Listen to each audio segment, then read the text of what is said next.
Bem, bom dia a todos e a todas. Primeiramente, eu gostaria de agradecer o convite. Para nós, lá da Controladoria Geral da União, é realmente uma satisfação participarmos de todos esses debates que têm acontecido no sentido de prepararmos o Brasil para a implementação dessa tão importante lei, que é a Lei de Acesso à Informação. Tenho certeza que o Dr. Romão, que me antecedeu aqui, já adiantou em muitos aspectos mais importantes dessa lei, o caráter revolucionário que ela nos põe, todas as exigências que ela traz de exatamente, teremos aí que mudar a própria lógica que a administração pública já tem para se relacionar com a sociedade, para se organizar internamente. Então, é de fato uma grande mudança de procedimentos, mudança de gestão, mudança de cultura que essa lei imprime e exigirá de toda a administração pública brasileira. Mas aqui eu vou me deter especificamente nos itens que dizem respeito aos procedimentos, e aí é o procedimento que nós chamamos de transparência passiva da lei. Vocês já devem saber que a lei, ela traz... Deixa eu só ver aqui como é que eu...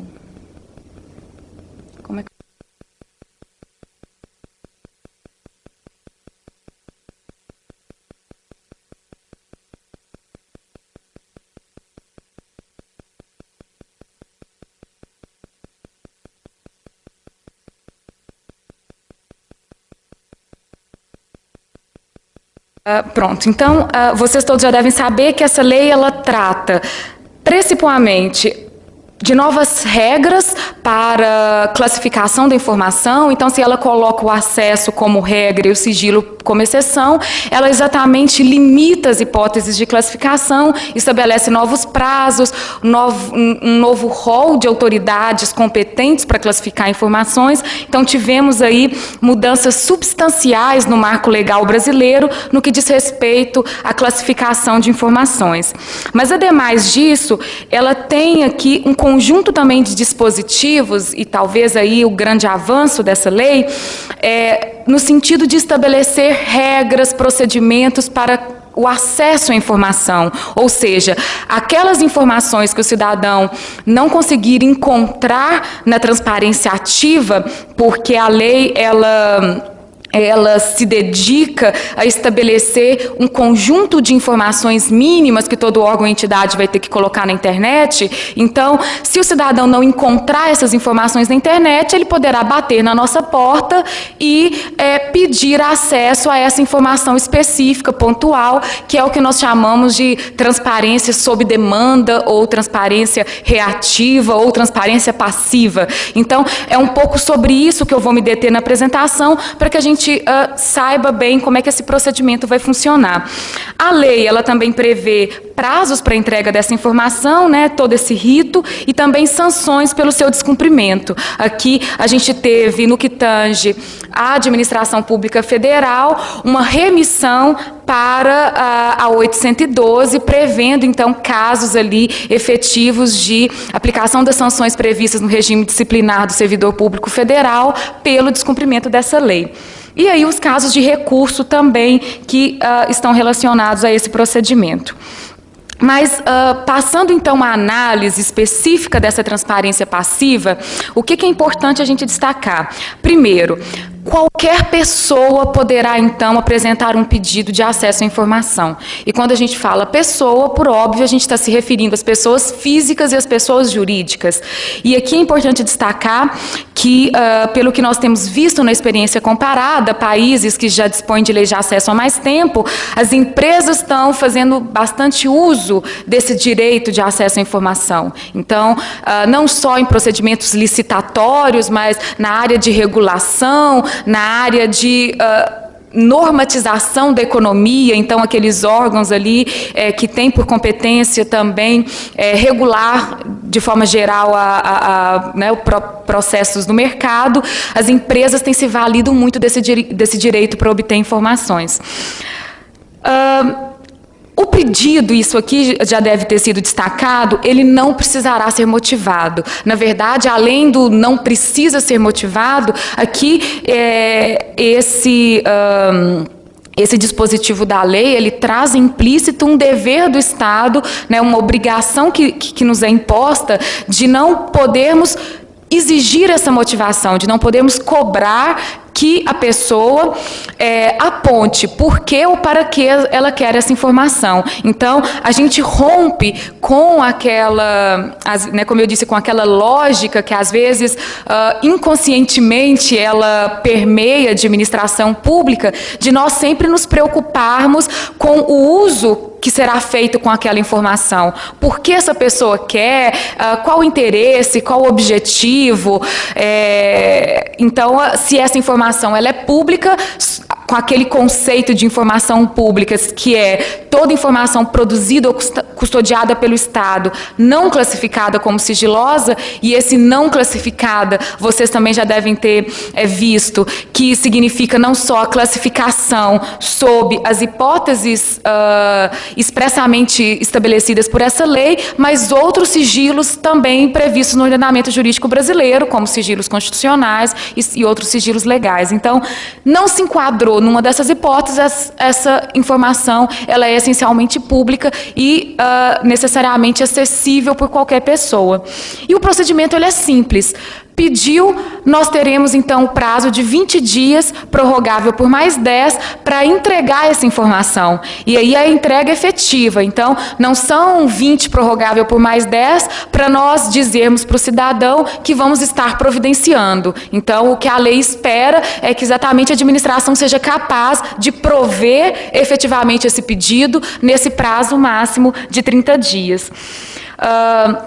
O que a lei ela exige? Como, diríamos aí, como requisitos de admissibilidade desse pedido de acesso à informação. Esse pedido, ele precisa ter a identificação do requerente e a especificação da informação. Essa identificação do requerente, a lei ela não estabelece aí exatamente quais seriam esses critérios, essas informações, ela apenas traz como princípio de que nós não poderemos exigir solicitações demasiadas, excessivas, a ponto de, inclusive, comprometer o próprio exercício do direito. Então, no âmbito do Executivo Federal, nós estamos lá trabalhando na elaboração do decreto regulamentador dessa lei e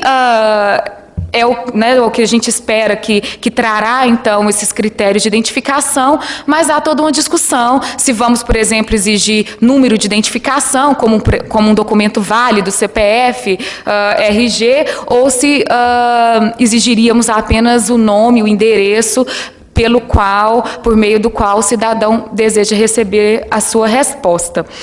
Já em relação à especificação, que é um outro requisito aí de admissibilidade desse pedido, aqui sim, inclusive pela experiência internacional que nós temos acompanhado, nós percebemos que há diríamos aí, um espaço maior para que a gente possa trabalhar um pouco com a precisão desse pedido, de modo que a administração possa atendê-lo eficientemente e de modo que também esses pedidos não inviabilizem o próprio exercício da atividade administrativa.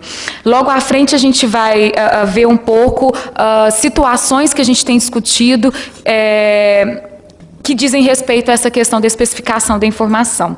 Mas indo adiante, o processo, a lei é muito clara ao estabelecer que o pedido não precisa ser motivado, mas a resposta da administração, sim, ela precisa ser motivada, até porque é a partir dessa resposta que o cidadão poderá impetrar o seu recurso, questionar por que o pedido não pode ser atendido. Então, essa é uma premissa bastante importante que a lei nos impõe. A lei ela estabelece que o serviço em si de busca e prestação da informação, ele é gratuito, nós não poderemos cobrar, por exemplo, pelo simples serviço de localizar um processo, de tramitar um processo, de desarquivar um processo. A gente já tem notícia, por exemplo, de órgãos no país que cobram pelo desarquivamento do processo. Então, nos parece que é um típico caso que aí demandaríamos uma análise mais cuidadosa, exatamente porque a lei é expressa em dizer que a prestação do serviço de acesso à informação ele é gratuito. Nós só poderemos cobrar pelas cópias, pelas mídias, né? Caso o cidadão opte por receber num CD ou mídia equivalente, isso sim poderá ser cobrado. Além disso, a questão interessante, a quem esse pedido deve ser endereçado? E aqui, talvez o Dr. Romão já tenha abordado a questão da implantação em toda a administração pública dos serviços de informação ao cidadão, que a lei estabelece, então, como de implantação obrigatória. Esse SIC, que ele nada mais é do que a interface que a lei estabeleceu entre o cidadão e a administração pública no que tange acesso à informação, como eu disse, ele é de criação obrigatória em toda a administração pública. No âmbito do governo federal, do Poder Executivo Federal, hoje, o que nós estamos trabalhando em termos de implementação é com a implantação obrigatória, pelo menos nas unidades sede de todos os órgãos, autarquias, fundações, empresas. Então, as unidades regionalizadas, a princípio, elas não precisarão implementar SICs físicos, mas elas, caso então não implantem, elas deverão pelo menos receber e processar os pedidos e encaminhá-los, então, para o SIC mais próximo. A lei, como eu disse, ela apenas prevê como de implantação obrigatória em todos os órgãos e entidades. E é esse SIC que a lei, então, atribui as competências de, primeiro, atender o cidadão e orientá-lo quanto ao próprio exercício do direito. A lei, ela também é expressa em estabelecer que é um direito do cidadão ser orientado sobre os procedimentos de acesso, sobre o local onde ele pode encontrar essas informações, como ele pode obtê-las. Então, as pessoas que trabalharão nesses SICs deverão ter o preparo e o conhecimento adequados para poderem exatamente exercerem essa competência de atender e orientar os cidadãos quanto ao exercício do direito de acesso à informação. Além disso, é exatamente esse SIC que deverá, como eu disse, receber os pedidos e processá-los, no sentido de encaminhá-lo às unidades competentes, aquelas unidades que de fato detêm a informação, para que elas possam responder. E se esse SIC ele atua como interface da administração em relação à lei, né, com o cidadão, cabe ao SIC também providenciar a entrega, inclusive material da informação solicitada. No Executivo Federal, hoje, eu também não sei se o Dr. Romão já disse isso para vocês, mas nós estamos trabalhando, então, com implantação, como eu disse, obrigatória de SICs em todos os órgãos, pelo menos nas sedes. Esses SICs deverão ser de fácil identificação e de fácil acesso. A ideia é que qualquer cidadão que procure uma repartição pública federal, pelo menos, né, como eu disse, em suas administrações centrais, ele já consiga visualizar, identificar facilmente no momento em que ele chega ali qual é qual é a unidade, o balcão ali em que ele poderá, então, fazer esse pedido de informação. E também, vou falar logo à frente, como é que ele deve fazer isso em termos eletrônicos, em termos, então, de internet, que é o que a gente vem trabalhando para também democratizar o direito de acesso à informação. Para vocês terem uma ideia, hoje a gente já sabe que países que já têm uma tradição, como é o caso do México, com lei de acesso, o México está completando 10 anos aí de experiência com a sua lei de acesso. Lá, cerca de 95% dos pedidos já são feitos por meio eletrônico, já são feitos pela internet.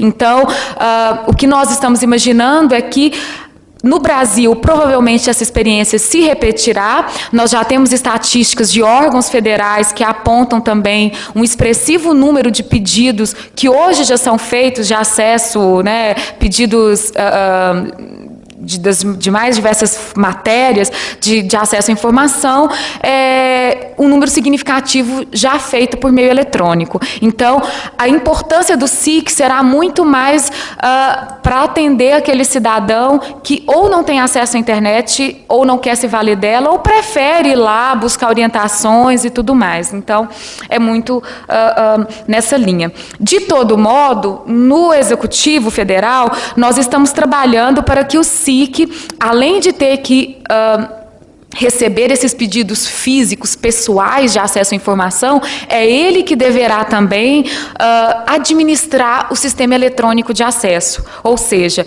aqueles pedidos que chegarão pela internet, por e-mail, deverão, então, ter o mesmo encaminhamento interno para as áreas competentes e serem da mesma forma processados e respondidos, e quem cuidará disso é o mesmo SIC, responsável, então, pela toda a temática da Lei de Acesso à Informação.